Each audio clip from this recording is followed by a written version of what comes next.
and learning. Alright. Bam! Quick swap.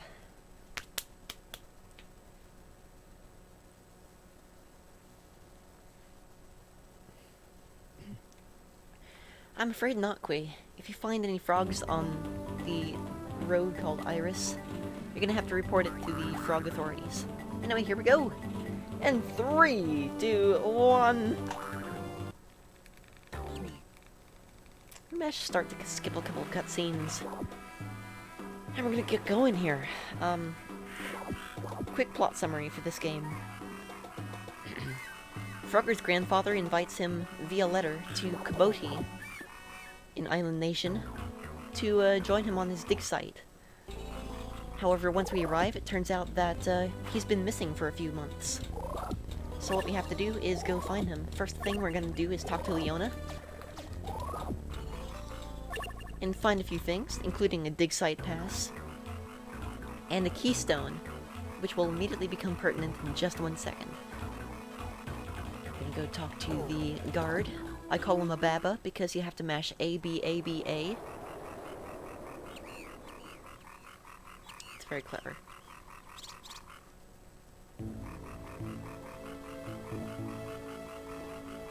Well, I mean, sometimes, Quee. Sometimes I can. But not often.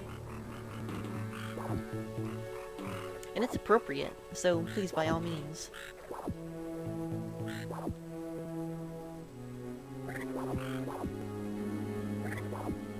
So, this is the dig site.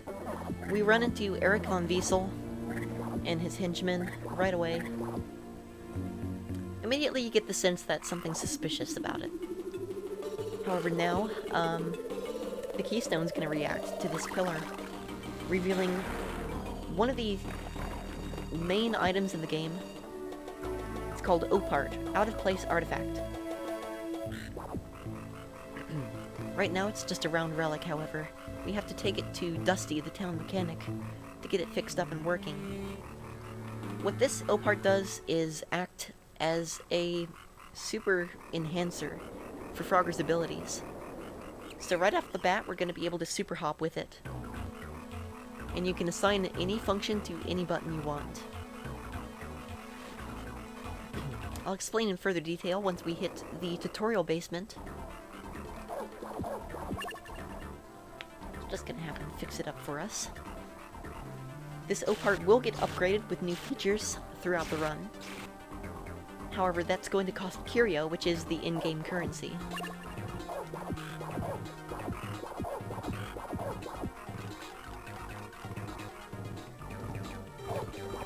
Unfortunately, we can't skip text the same way as we can in the rest of the game in this basement, so we have to mash B to go through it as fast as possible.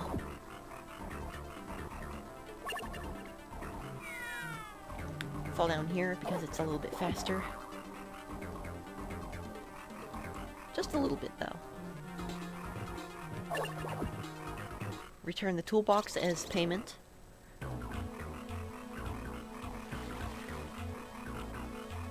Now I talk to Leona, who's going to mention that this is the relic that Phineas was looking for all along, which is my grandfather. We're gonna go ahead and start looking for him with the help of our Opart. First thing we explore is the cave over here. I'm gonna collect 5 curio. I'll explain why later. And yeah, this is our first real level. Some enemies in this game are RNG based, such as this porcupine right here. It's RNG whether it stops and shoots spines or if it continues hopping. The pillbugs, however, are on stage timers, which mean every time that you restart the stage, they'll start back at their original position, and they have no RNG involved. Same thing with these bats. They're on a stage cycle.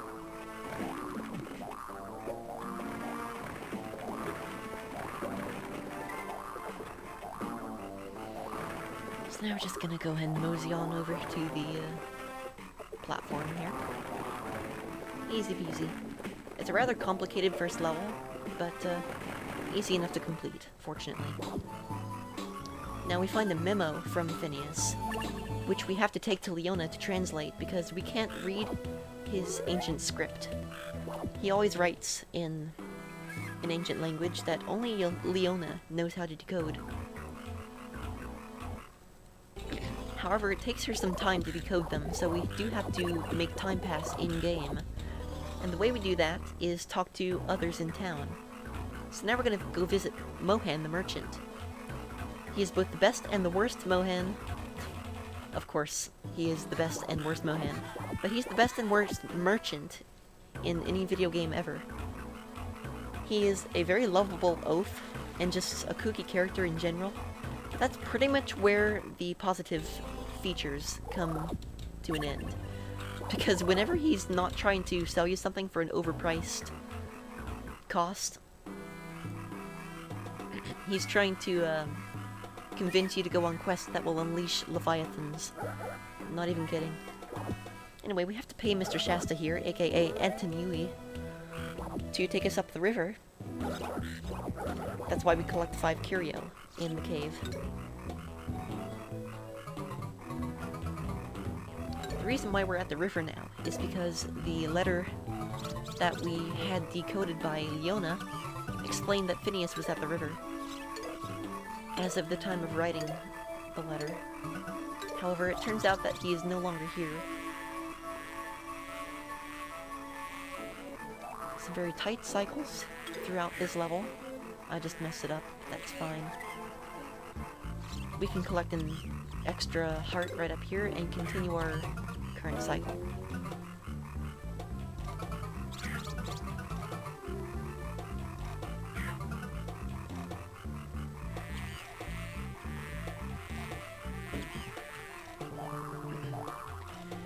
So you might have noticed that some of these fruits lying around heal you. The tomatoes give you 1 heart of health, but the bananas are where it's really at. Because they will heal you up to full, no matter what your health is.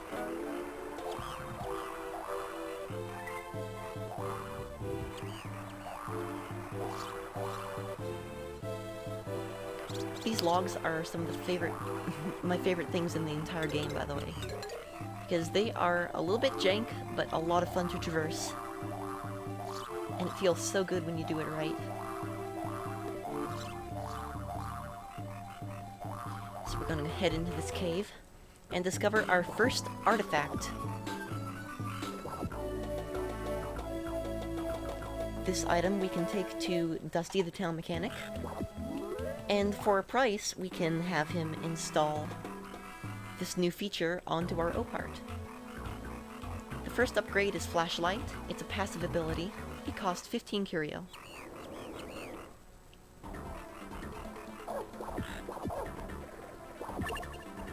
Quick stretch break.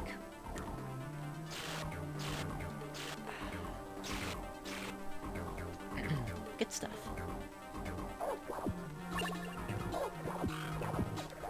Every time you get a new Opart piece installed, you have to re-equip your items. So I'm going to assign Flashlight to the B button. This will allow us to explore the cave even deeper.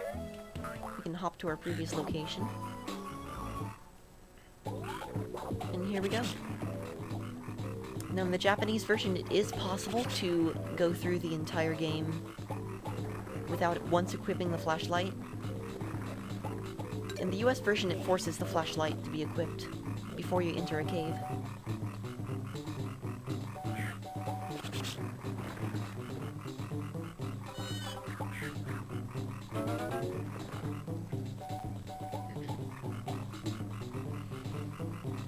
So we're just gonna go ahead and go through the trials and tribulations here. Under certain circumstances, you can forego the banana I picked up. However, under this particular scenario, it's better to be safe than sorry. Since the little hedgehog spiny guys are not very predictable. So we find another memo, and click through, and suddenly we have an earthquake to deal with for some reason. So now we have to figure out why the earthquake is happening.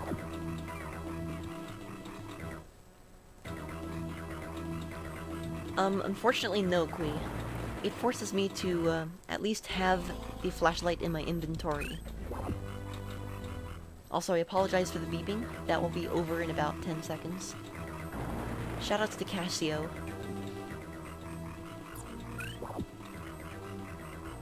So what we're doing right now is optimizing our entries and exits. Unfortunately, I didn't get that early cycle. But yeah, the screen shakes are on a bit of a timer, so the longer you stay indoors or outdoors, the more likely it is you will get a screen shake. So it's best to minimize the amount of time you spend in or outdoors at once.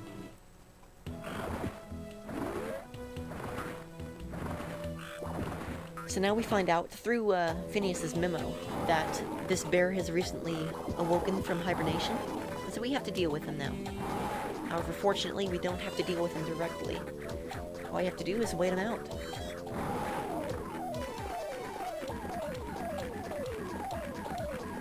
This is when I would normally ask for donations to be read, because this is pretty much one long auto-scroller that's very easy to deal with.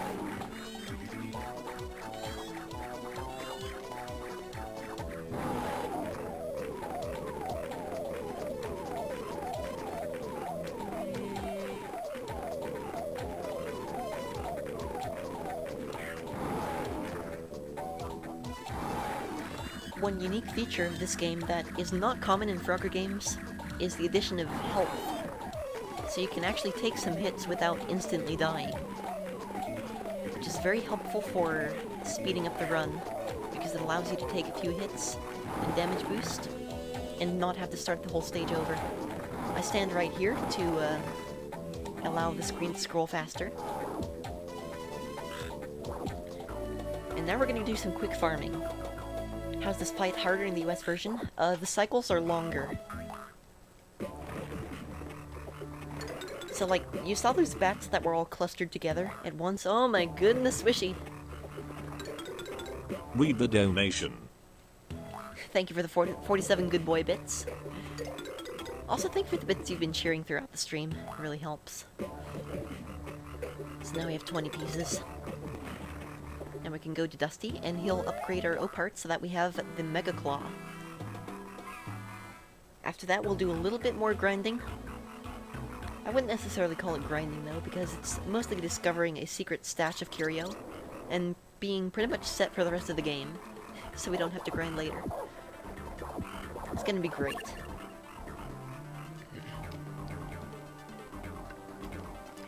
As I was saying, Japanese version clusters those bats together. The US version spreads them out, so it takes them a lot longer to pass. The Japanese version saves about 15 seconds on that fight. Strictly from the virtue of the cycles taking shorter. There are a couple other bosses that have been made exponentially easier to deal with in the JP version. That's because the Japanese version came out last. This game was released in 2003 in the US and March 2004 in Japan. So it's a little bit different than usual. Grab that, get my health back to full. So check out this secret stash here. It's pretty great. Each of these bags are worth 20 curio. I just messed that up a little bit, that's fine. And now we're going to menu out and exit the stage, and we're done.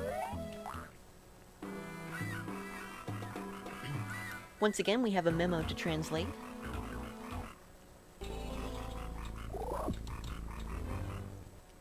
This one we did not pick up.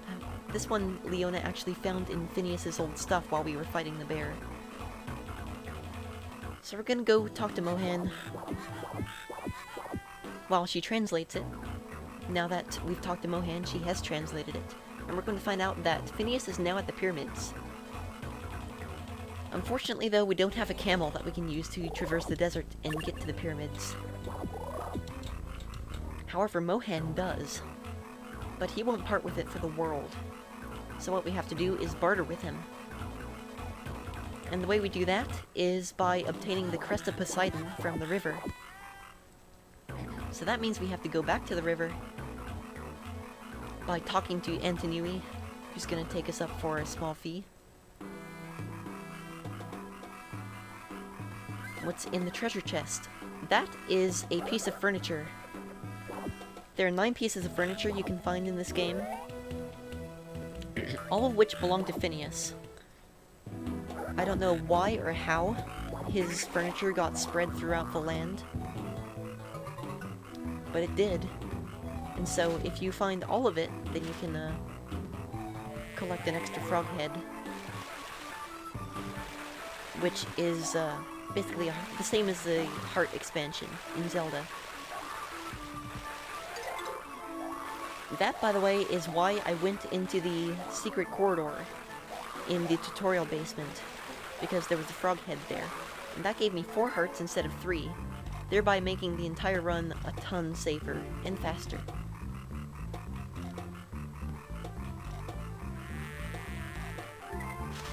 Spicy cycles, by the way.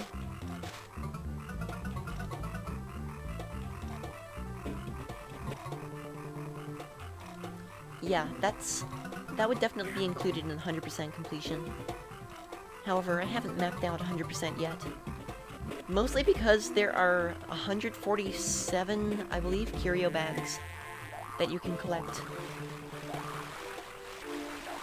So to get true 100%, you would have to collect every single one of those 147 curio bags. Unfortunately, I have never been able to collect all 147. I took 6 hours out of my life to try and locate all 147, and I only found 143 of them.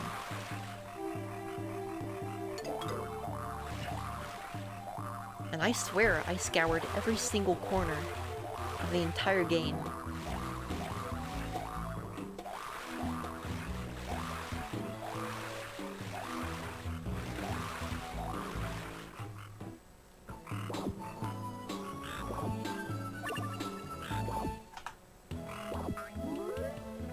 Okay, so now that we have the crest of Poseidon, we're gonna take it up to Mohan, and he'll lend us our camel. Oh, that's very generous of you, Kui. Any work that you want to do on this game, I welcome with open arms. Because it's a really good speed game, and I'd love to be able to run 100%. Unfortunately, I think I would have to stick to all frog heads and furniture.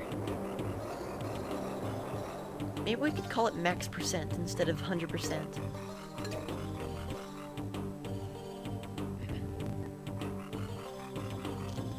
Because I feel like actually calling it 100%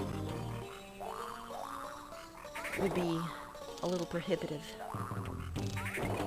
Especially for new runners, it'd be like, oh lord, how do I even memorize all of this? And I don't want this game to be intimidating in any way to new runners, because I welcome them. I want them to feel like they can run this game. Anyway, these pushers suck. They are RNG, and their hitboxes are absolutely ridiculous.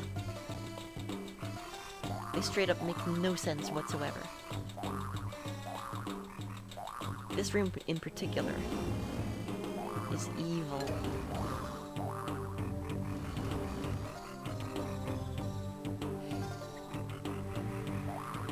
Anyway, same deal as with every Game Boy Advance Frogger game. If you keep moving on the conveyor belts, or as this might be, the sand conveyors, you don't have to worry about readjusting your position on the grid because you snap to it every time. What's up, Stammers? How's it going?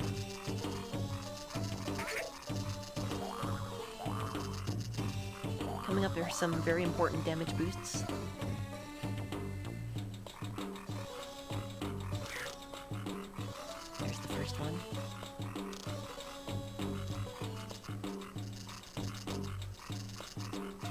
second one.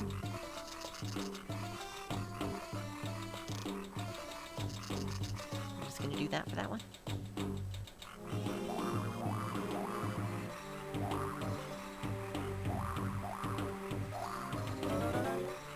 Grab a banana for full health.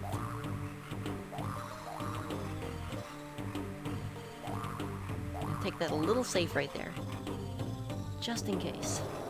And final room coming up.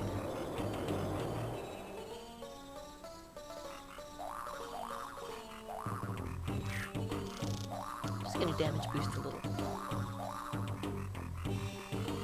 And here's an example of how weird the hitboxes are on these pushers.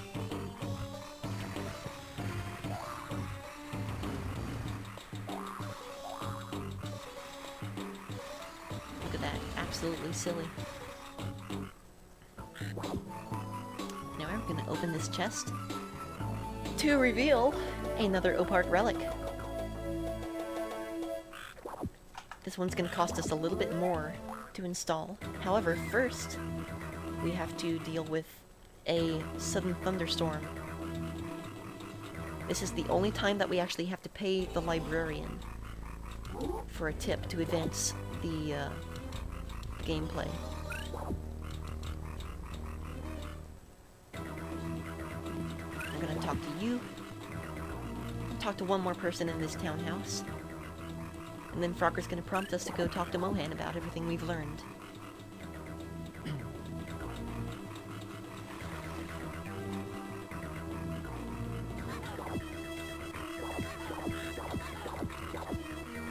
After talking to him twice, we're gonna have Antinui take us up the river.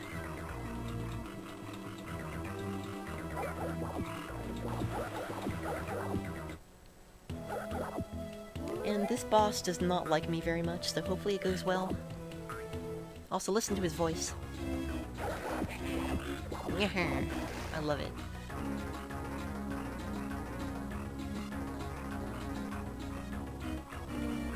So you have to drop durians onto Leviathan to subdue it.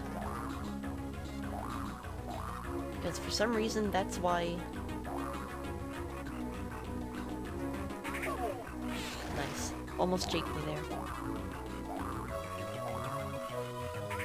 Good fight. That was perfect. As I was saying, for some reason, this Leviathan is the reason that the thunderstorms got kicked up. That was clean. So what we're going to do now is take our relic up to Dusty. He's going to install it. And this will give us a rock break function that will allow me to break some walls.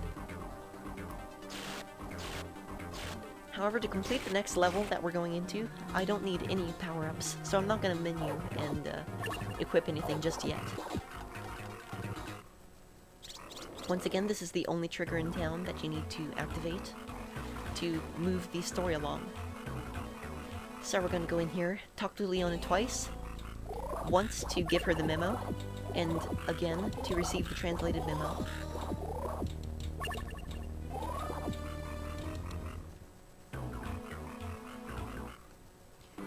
And now we talk to Antinui again.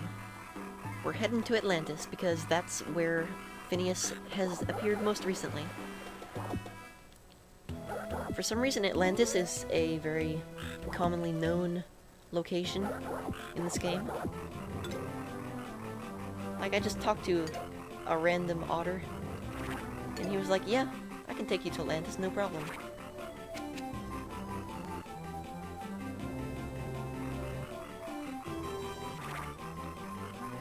Also, I want to point out that there's a bit of continuity error in this game because a lot of people in town think Atlantis is a myth.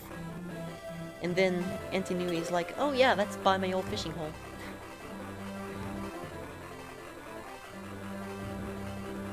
So we're just gonna go ahead and damage boost a little bit through all these portals. It's supposed to be a maze, but since we already know where to go, it's easy enough to navigate. These slimes are RNG. Sometimes they'll stop and put out their little flapper fins. And other times, they will just continue on their preset course. Anyway, that was the level. Probably the fastest level in the entire game. We have ourselves another relic.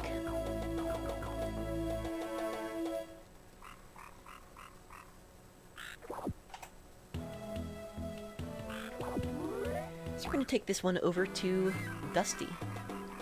Once again, he'll install it for us. For a slightly higher fee, since times are getting tough. Maybe he's a recluse? That is very possible.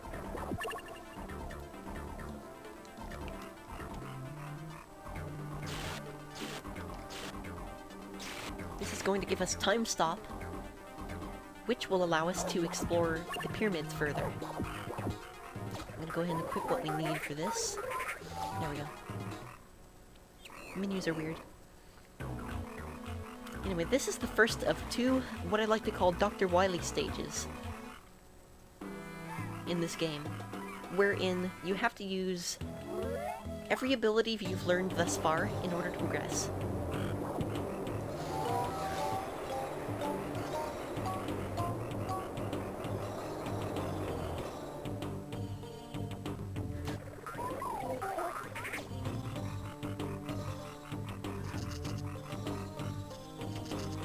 Grab some free money.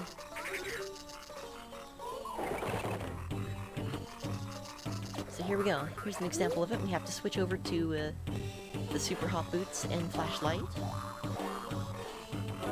Again, if you wanted to, you could do this blind. But not only am I not quite secure with doing that, especially in marathon setting, I do also want to show off the platform a little bit. Swap over to the grappling hook and save a few frames up here.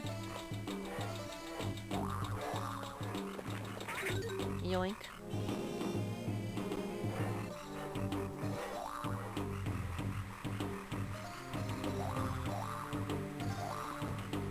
One cool feature I hope I won't have to show off during this run is that if you actually happen to fall off of one of these conveyors or something, it doesn't instantly kill you or cause you to lose a heart or anything. It just takes you to a challenge room in which you have to complete a small challenge before you're allowed to continue.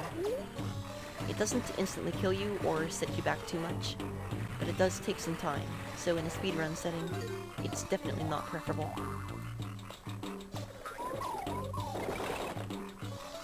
Yo, Froggy to Pepsi is live?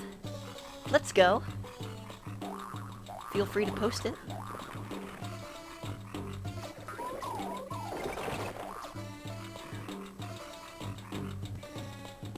Oh wait, you just did.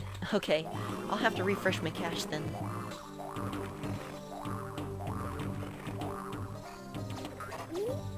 Oops, double flashlight. I wish double flashlight worked like double fire in Kirby 64. That'd be pretty lit. But just...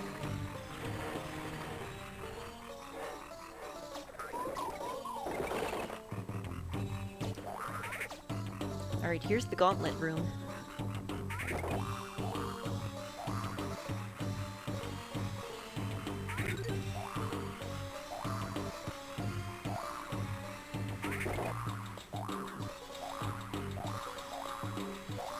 This room has killed a few PB pace runs in the past.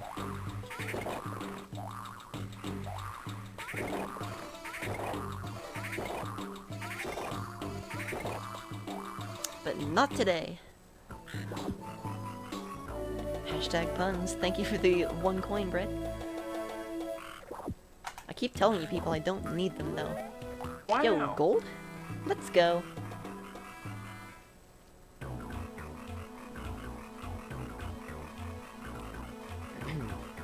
Forgot where I was going for a second there.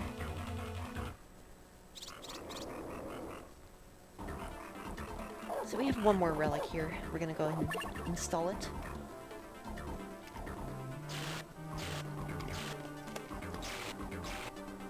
This relic will give us push blocks.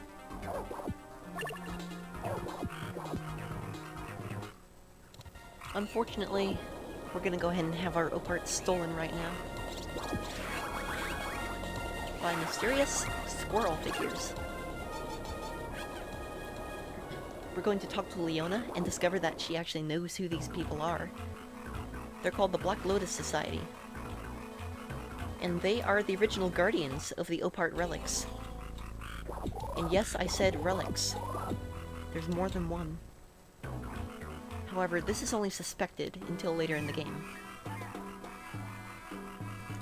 Since their hideout is in the mountains, we have to talk to Griffith down here, aka Captain Falcon, as I like to call him. Even though he is a pilot and an eagle. So this is the only level in the entire game that you actually have to do with no abilities. All you can do is hop left, right, up, and down.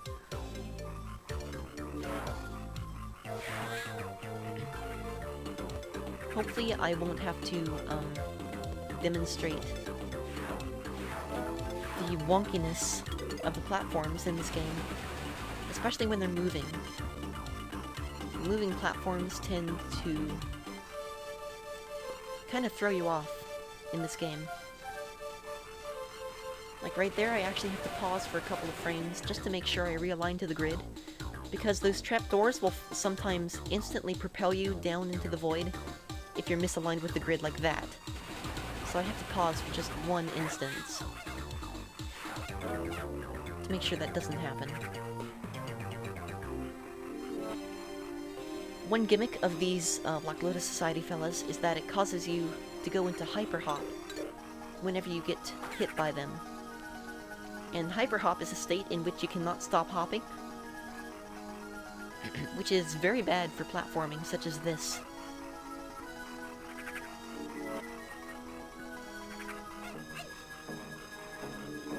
I'm gonna hop in here so it saves my progress through the room, because this part up here is very tricky.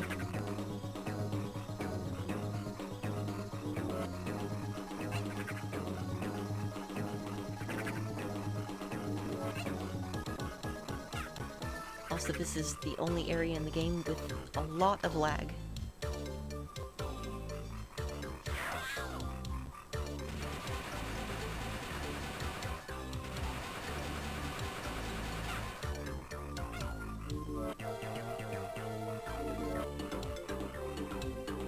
Got a few more rooms of this to go.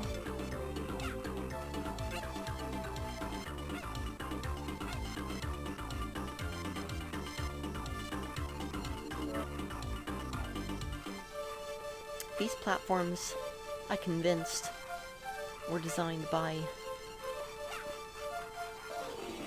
a freshman, shall I say. Not the best, but we made it just fine. I'll have one more opportunity later in the run to demonstrate how awful the platforms are in this game.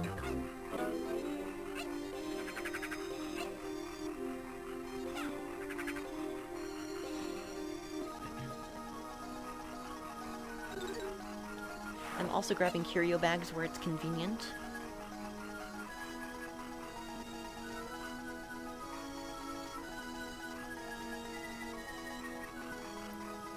You might also see me wait for a little bit of extra time every time I hop to a new platform. That's just to make sure that I can actually land on the platform, because the hitboxes are very strange. But we made it. And that was pretty much a perfect Black Lotus Society 1, which is not easy to pull off.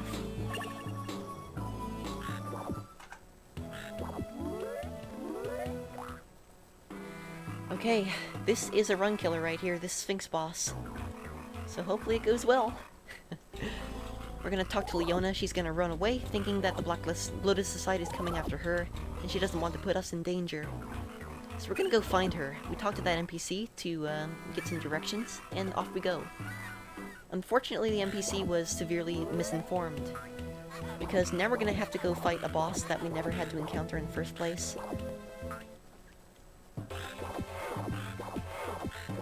So this fight we need time stop and push blocks.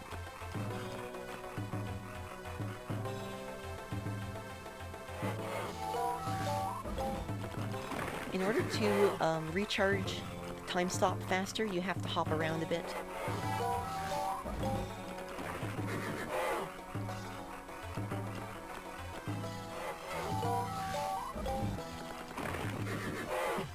Done optimally, you can do this in a fairly quick and precise fashion.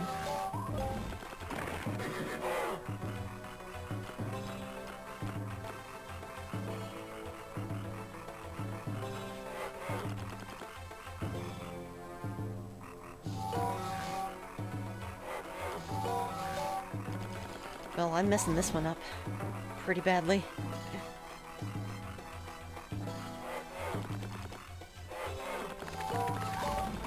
Okay, nice. That was clutch. Gotta recharge a little bit more.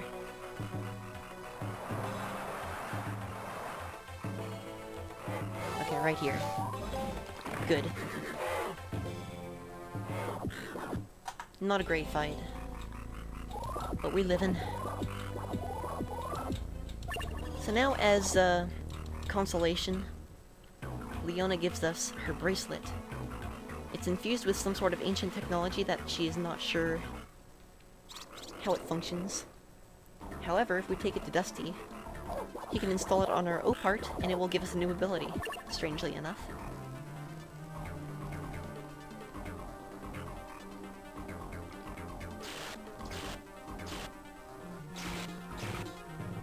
It's the Growlithe. How's it going, dude?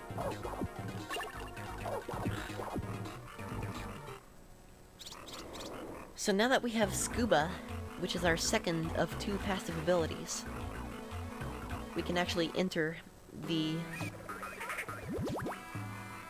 underwater area of Atlantis.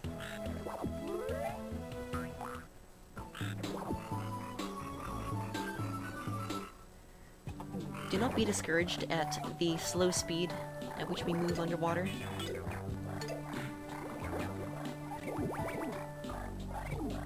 This will only last for a couple minutes. I'm doing quite well, Relic. Thank you for asking.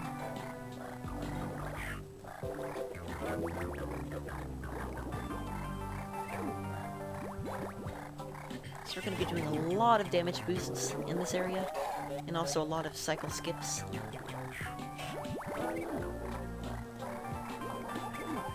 Thanks to the virtue of tomatoes underwater literally everywhere. I mean, logically, yes, but this is not a very logical game.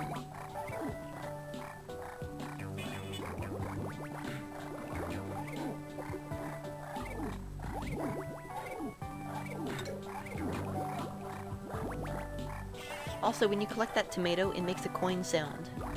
And I don't know why.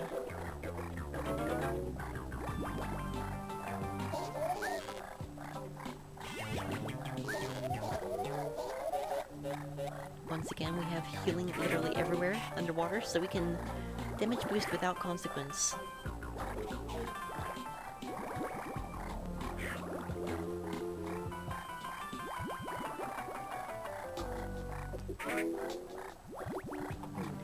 By the way, I equip grappling hook here for these areas because it's a lot faster than actually hopping over to items. So it makes the whole thing safer and faster. Also, if you misalign your cycle just right, you can just hop right through fish, which is pretty cool. It's technically a frame-perfect trick, per se.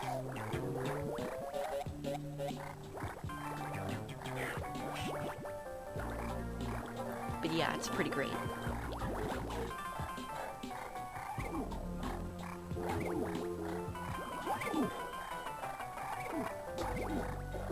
Grab this safety tomato. And we're good on health for the rest of the run. For the rest of the level, at least. I'm gonna grab this one for safety, just in case, though. Since I would have had to have waited for that cycle right there, anyway.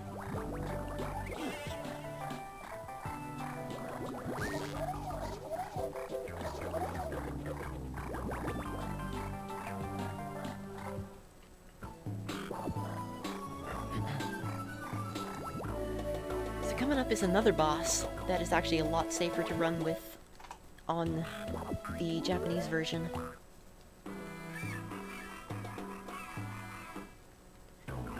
I call it Blob. It's just basically a giant jellyfish, but Leona refers to it as the Monster of Atlantis. Quick lore update.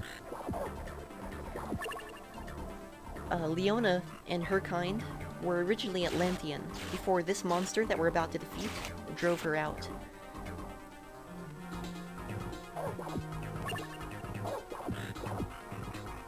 So we're going to equip the shield, which is our last normal ability that we're going to gain for the O part.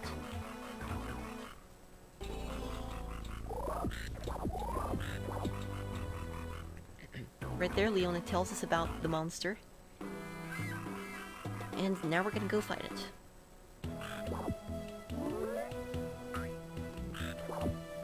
This is a super cool fight.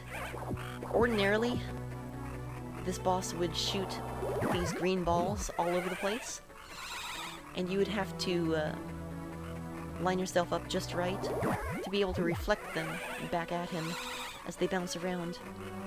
But it's very imprecise.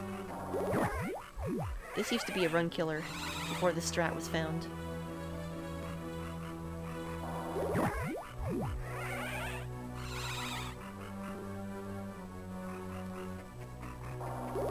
And that was a perfect fight.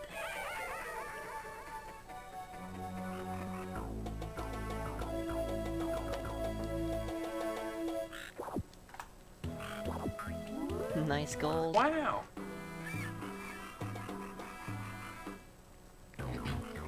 So, the anchor we received is actually what was irritating the blob monster this whole time.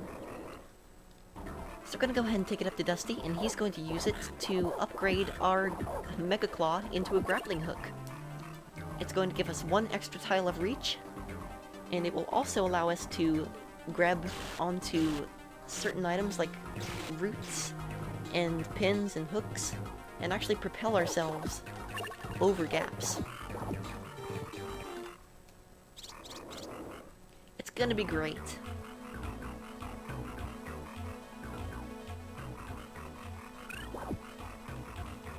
However, we do have to talk to a few people.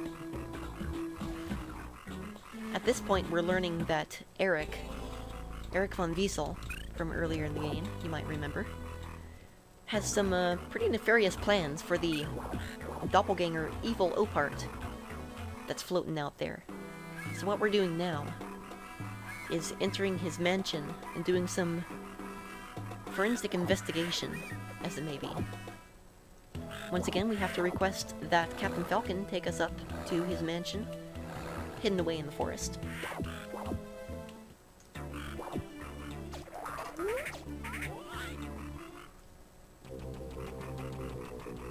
It's True Bread.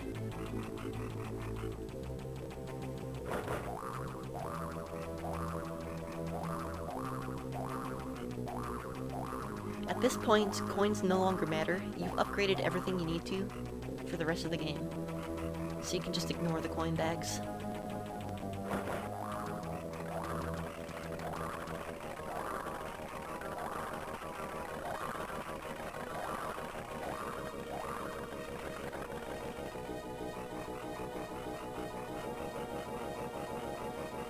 Once again, this entire level is just one big maze.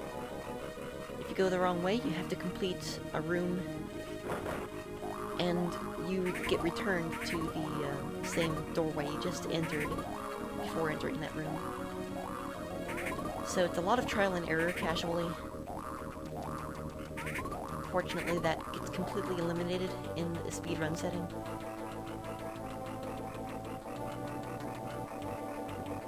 So this room, you can actually reduce the amount of damage you take by buffering the super hop right there.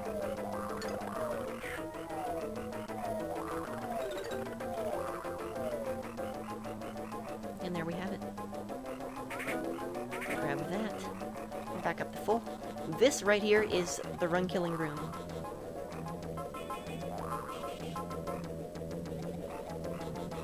Perfect. So you might have noticed I appeared to take those platforms very slowly. And that's because if you go too quick, it will actually think that Frogger landed on the space right below the platform before it even hits the proper hitbox. So it's pretty silly. Fortunately, we did not lose any time there. And this is the final room.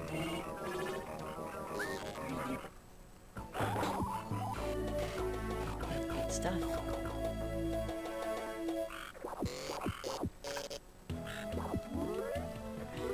Another gold! Let's go!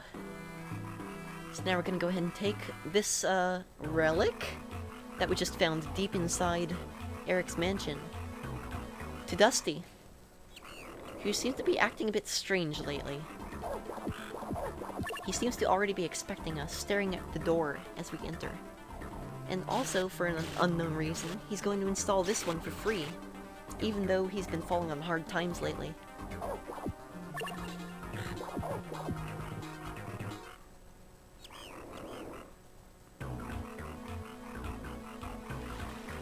So we installed that relic, we're gonna go and take it to Leona. Except, wait, where is Leona? Gasp. Yo, Dusty, you know anything about where Leona went? Could it be those Black Lotus Society goons? He tells us. So of course, believing him like the naive frog I am, we're gonna go ahead and head over to the Black Lotus Society. Check out this cutscene, by the way. This should tell you everything you need to know. And suddenly our O part is broken. All we have left is Super Hop and Push Blocks. So using only these two abilities, we're gonna have to navigate the Zen corridors of the Black Lotus Society in order to talk to the sensei. This area is going to go on for about 7 minutes, so it's the perfect opportunity to read donations, or at least plug the charity.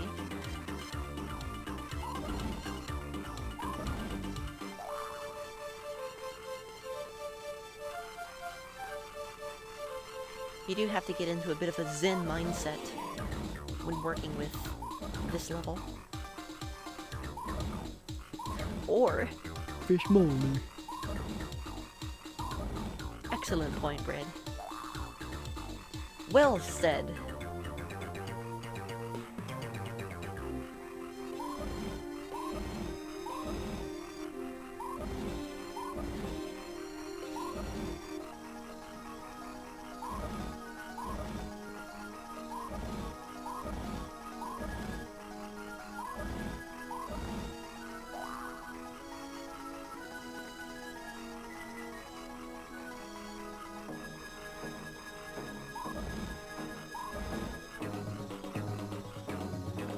So up to this point, these have been essentially tutorial levels, just to teach you how blocks work. Now the real puzzles get started.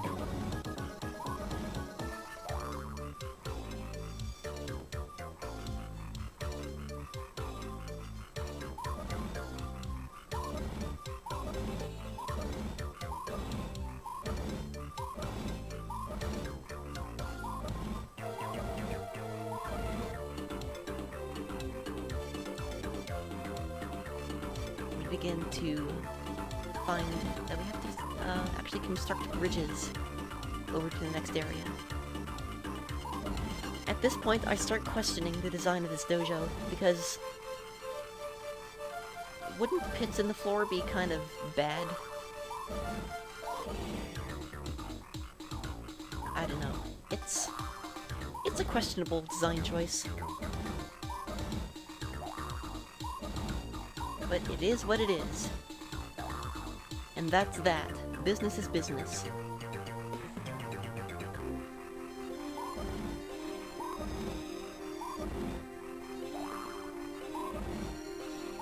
Yes we are, Bread. Thank you for asking. I hope you are too. It's been very weird dealing with all this. There was one very close to us called the Pawnee Fire, but fortunately it's fully contained now. It was pretty scary though. We could see the smoke from our house.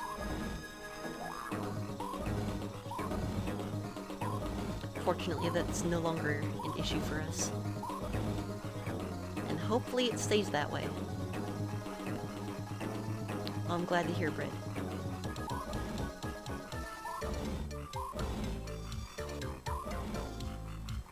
Because I would not want you to become toast. Especially if it's against your will.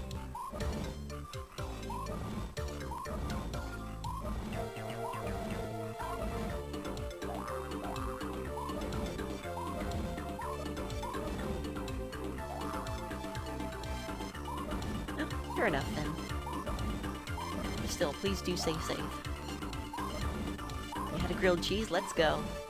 Grilled cheeses are legendary. Whoever invented the cheese melted between two pieces of bread recipe is an absolute genius. Also, Stay Hydrated Bot is not doing his job right now. So I guess it falls upon me to tell you to drink.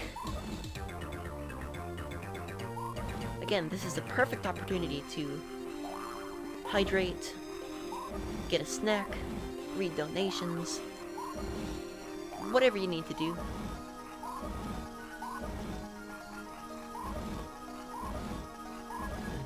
All I have to do is some precise platforming.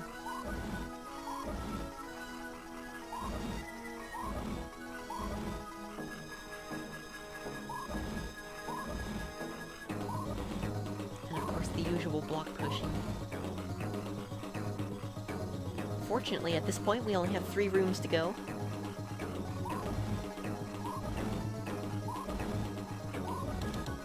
So we will be arriving at the boss very shortly. This boss actually cut about 45 seconds off of my current PB time. So if I do this boss perfectly, I will be over a minute ahead. Well into 105 territory, which would be super awesome.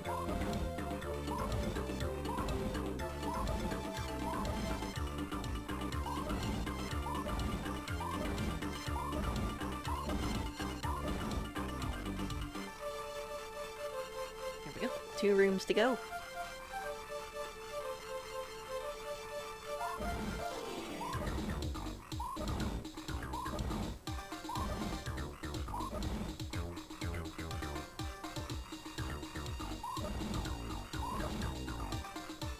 He almost took a wonky line there. That was close.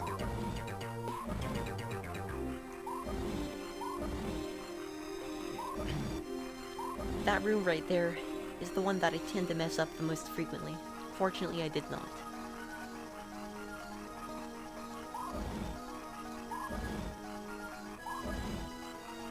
Final room, and then we're gonna move on to Sensei, who is the final boss besides the true nemesis of this game. The only reason we have to do any of this, by the way, is a big misunderstanding, because Dusty actually pitted the Black Lotus Society and Frogger against each other in an effort to cause them to self-destroy each other.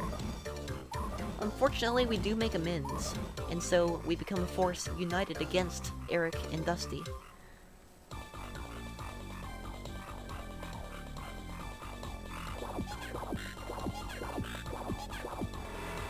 So you know those cup and ball games that every game has?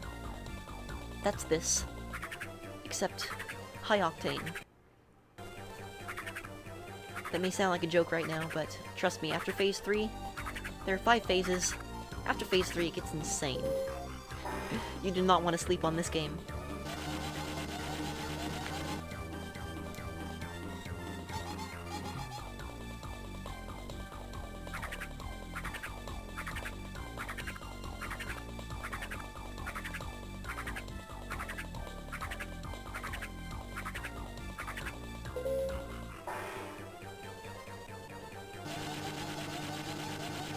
So excuse me while I focus. I must ask the room for quiet, if you will.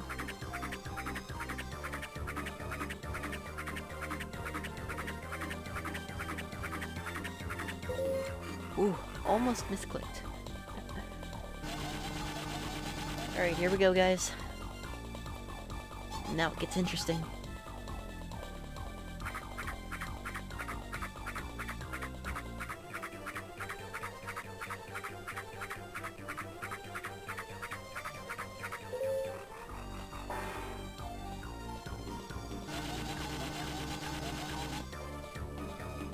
Let's keep it.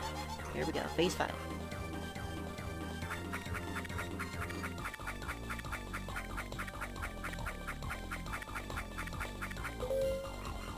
Perfect. Good stuff.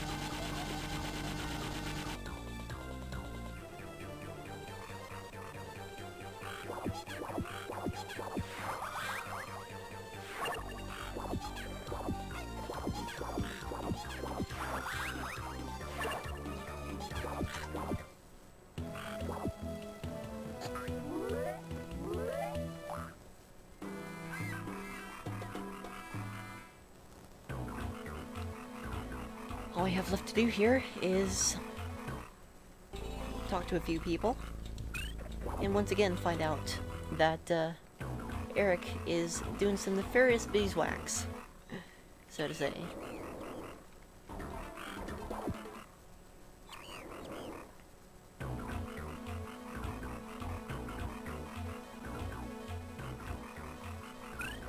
After we talk to everyone, we're gonna go ahead and hop on over to Eric's mansion. That'll be the final level in the entire game.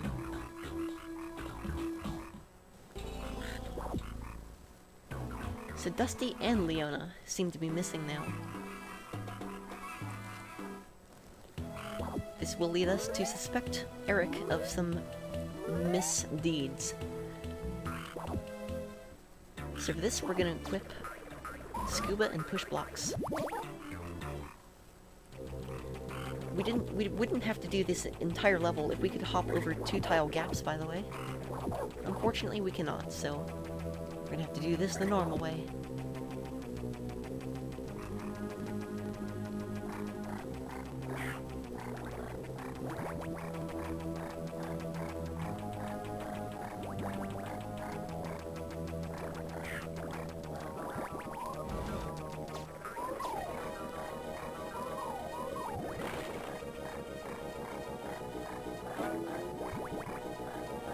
Zero!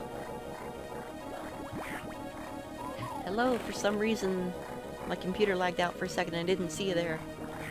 Also, this is very bad. I don't know how I lived. What's going on right now? Oh my lord! I just killed PB Pace. Let's go!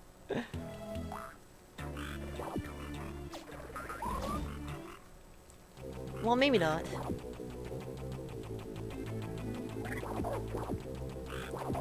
We'll see. This will just set me back quite a bit. It's okay, I can deal. I'm just gonna take it carefully here. Save like a little bit of health.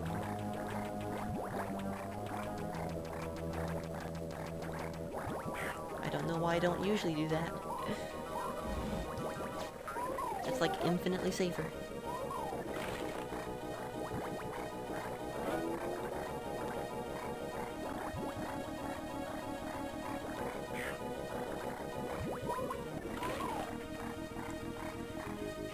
So yeah, that really sucks. But we're still going.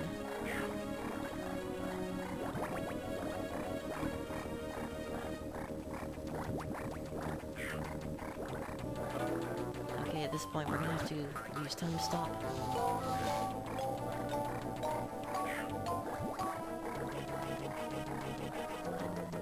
Then we're gonna swap over. Swap to shield. There we go. Boy, that's a choke and a half, isn't it? Anyway, fear thee not, because the underwater section is almost over. This is the second of those Dr. Wily stages I was talking about, by the way. You literally have to use every single item at your disposal.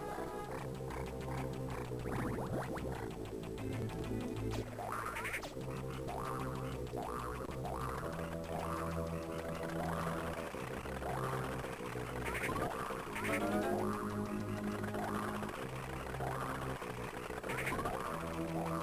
gonna go ahead and focus a little bit here.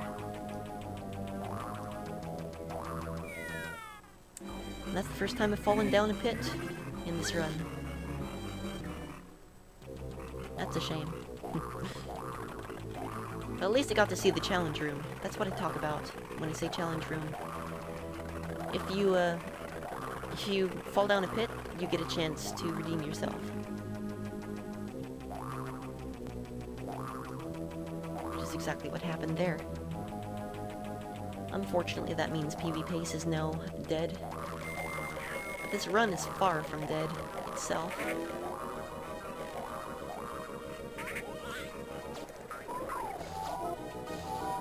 I already used up my time stop.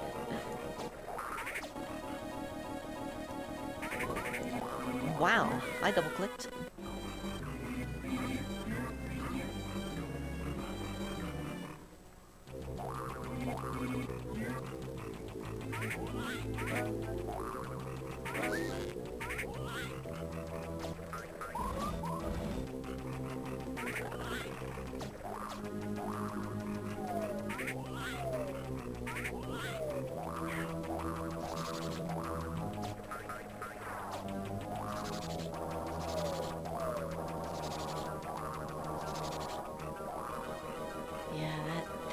That's a bummer right there. It's all good though.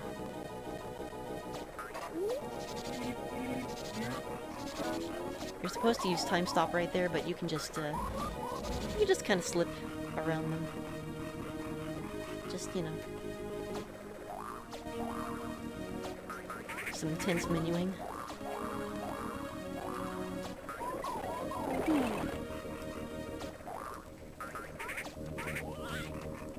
There we go. Give it a hop. And we out of there.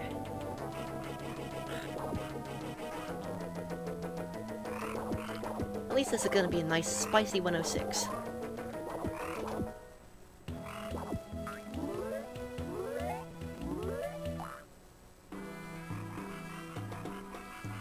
All that's left is to head to the dig site and confront Eric von Wiesel in the mine.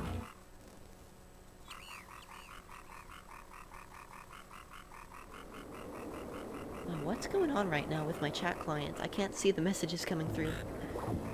That's rather strange.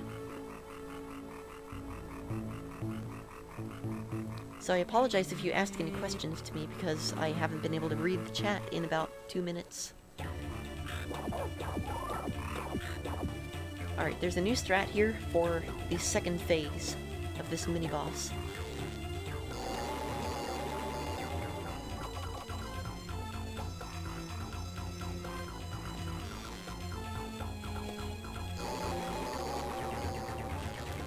And I'll explain it a little bit right now. It's RGG RBB. So you fry 1 red robot, and then 2 green, 1 red, and 2 blue. Pretty complicated.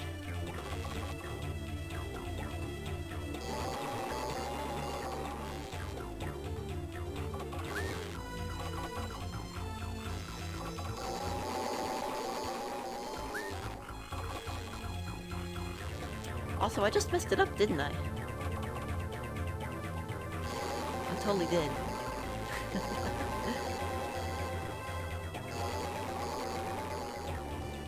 I had a confusion with green and blue for a second there. Anyway, final boss. I'm gonna equip these items. Super Hop and Shield. Going to the left to start off with is very unusual. So this is going to be an interesting fight.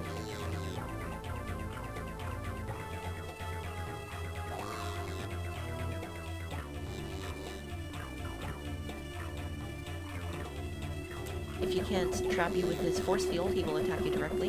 You have to reflect his bullet 3 times to defeat him.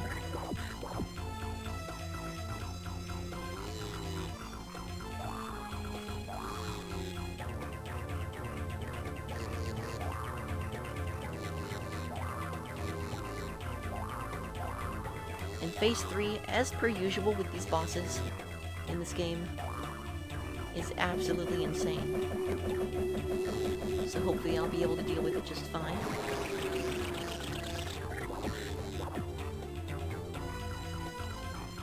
Here we go. Going up during this phase, or down, is particularly nasty because you have less screen space to look forward.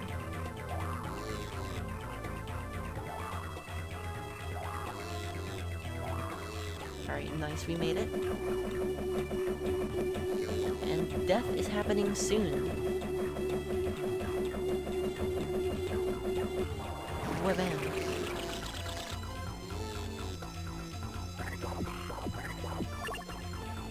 And now the Opart is going to fuse with the evil Opart and cause a bit of a tectonic event, shall we say. A lot of cutscenes to skip here. If I mash L and start hard enough, you will see some graphical glitching right here. Okay, that wasn't quite good enough.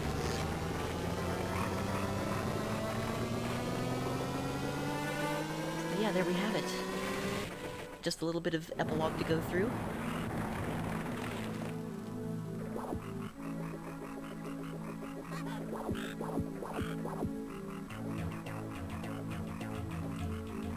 And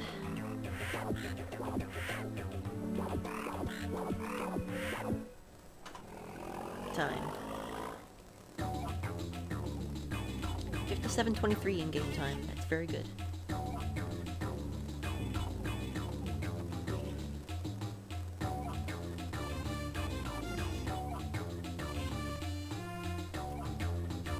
Okay, so that is Frogger's Journey of the Great Quest. But Frogger's Journey of the Forgotten Relic. There we go. Frogger Advance the Great Quest is a completely different game. However, it is also for Game Boy Advance. And that's the run. That was a crazy pace there for a while. However, fortunately I did get to finish a run, show off everything I wanted to. And that'll do it for Frogger's Journey. That felt good.